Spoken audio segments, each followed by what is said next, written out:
هم الذين يصدرون الثياب لنسائنا. اليهود هم اليهود، هم اعداء الله وقتلة الانبياء. يا دكتورة، ان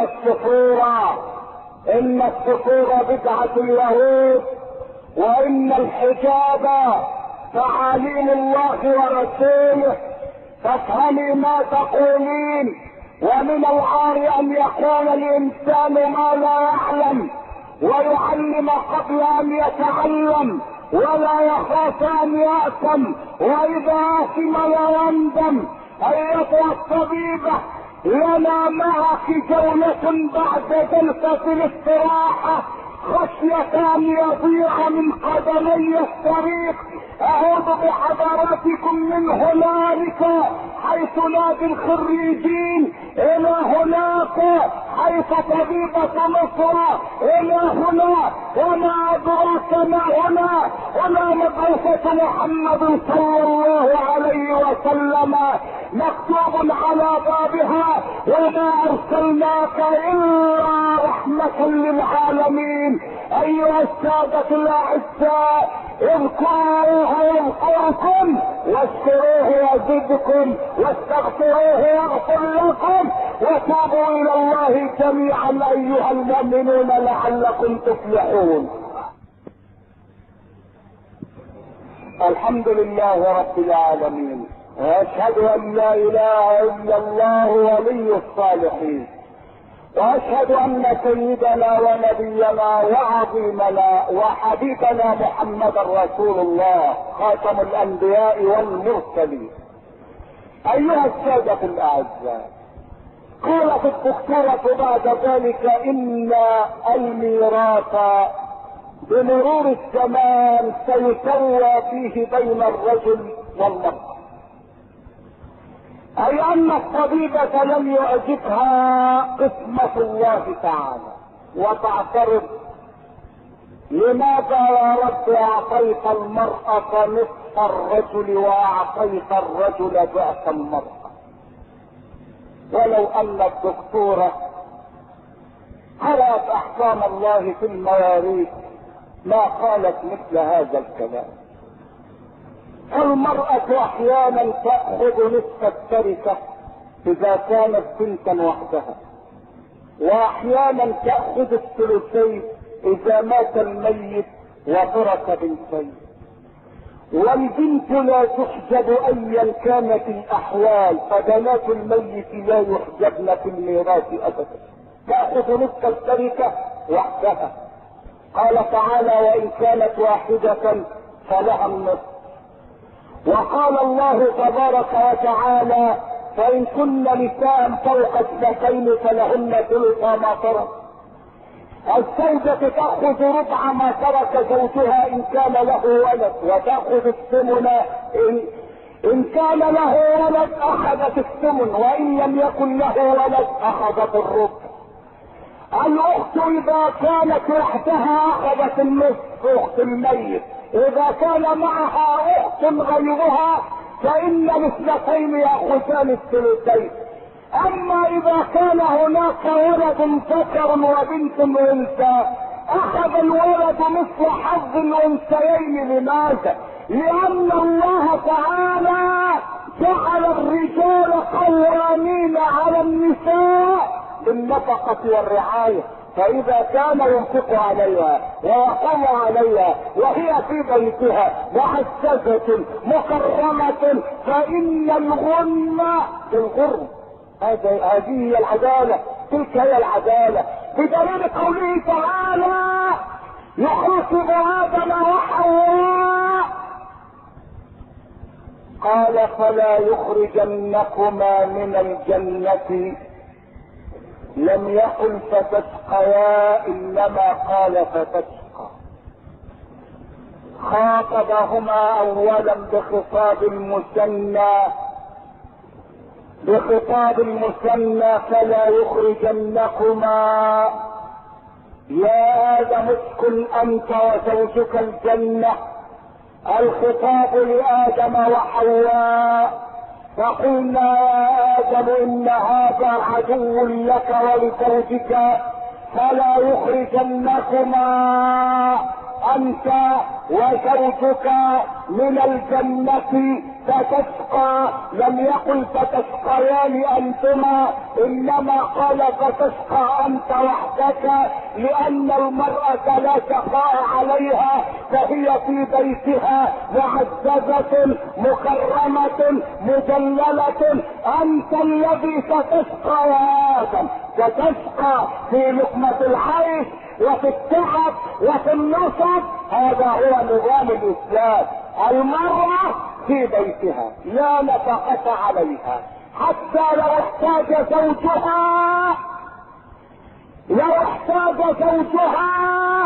فليس له ان يأخذ من مالها الا برضا نفسها. قال تعالى: فان تبن لكم عن شيء منه نفسا فكلوه هنيئا مريئا، ولا تعضلوهن لتذهبوا ببعض ما اتيتموهن الا ان ياتين بفاحشة مبينة وعاشروهن بالمعروف، فان كرهتموهن فعسى ان تكرهوا شيئا ويجعل الله فيه خيرا كثيرا. ولذلك يجوز للمرأة اذا كانت غنية ان تدفع زكاة مالها لزوجها اذا كان فقيرا، ولا يجوز للرجل اذا كان غنيا ان يدفع زكاة ماله لزوجته اذا كانت فقيرة. لا يجوز ان يعطيها من زكاة ماله لان نفقتها واجبة عليه شرعا. الزوجة اذا كانت غنية جاز لها ان تعطي زكاة مالها لزوجها الفقير. والرجل اذا كان غنيا لا يجوز له ان يدفع زكاة ماله لزوجته الفقيرة لان نفقتها واجبة عليه، ومن وجبت عليك نفقته لا يجوز لك ان تعطيه من زكاة ماله لان لها نفقة واجبة. ولذلك لا تجوز الزكاة للوالدين، لا يجوز ان تعطي الزكاة لابيك ولا لامك لانها لها حق واجب، فلا تأخذ من مال الزكاة، لها نفقة واجبة. لا يجوز ان تعطي الزكاة لاولادك لانهم اذا افتقروا فهم مسؤولون منك امام الله، والزكاة لا تجوز على من وجبت عليك نفقته. ولذلك فان القسمة عادلة، الرجل يسعى ويكد والمرأة في بيت زوجها فتأخذ نصف نصيب الرجل مقابل متاعب الرجل. اما اذا كنت يا دكتورة من المجتمع الاشتراكي الذي تعمل فيه المرأة بجانب الرجل مخالفة قوله تعالى: وقرن في بيوتكن، وتترك الاولاد للرجل ليقوم برضاعتهن ومسحهن ونظافتهن، فان الاسلام لا يقيم وزنا لمجتمعك هذا هو الاسلام. الرجل يسعى والمرأة تربي. وهناك بدعة في زماننا هذا تحت عنوان انظر حولك. انظر حولي فأجد مجاري وبيوت مهدمة وغلب وشقاء. انظر حولي دولة تكلف نفسها 50 مليون جنيه لبن للأطفال، لأن النساء موظفات والأطفال في حاجة إلى رضاعة، فالرضاعة الصناعية تؤذي الطفل وتعقده، لأن الله لم يقل والبزازات يرضعن أولادهن ولا ريري يرضع الأطفال، إنما قال والوالدات يرضعن أولادهن. أتدرون لماذا؟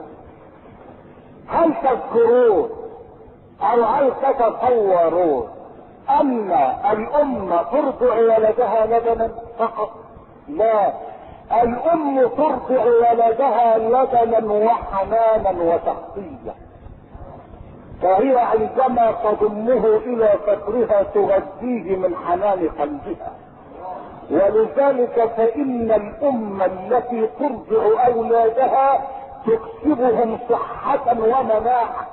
اللبن في الايام الاولى من مغلب الطفل في الاسبوع الاول ينزل من ثدي الام مصفر اللون. أتدرون لماذا؟ لأن الصيدلية الإلهية خلقته ببعض الأدوية التي تكسب الولد مناعة ضد الأمراض المعدية. لبن الأم بارد في الصيف دافئ في الشتاء، جهاز تكليف في صدر الأم ترضع ولدها الحنان والرحمة، بدليل ان الطفل اذا بكى واخذته غير امه اخذته عمته خالته جارته يبكي، فاذا ما وضع على صدر امه كف عن البكاء. ما الذي اشعره ويعلم ان هذه امه؟ انه يعلمها، انه يعلمها بدقات قلبها.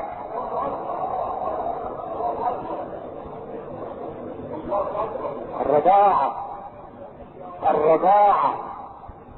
ولذلك فإن الأم التي ترضع ينقطع عنها دم الحيض لترضع رضاعة سليمة تخرج الرجال الأجلاء.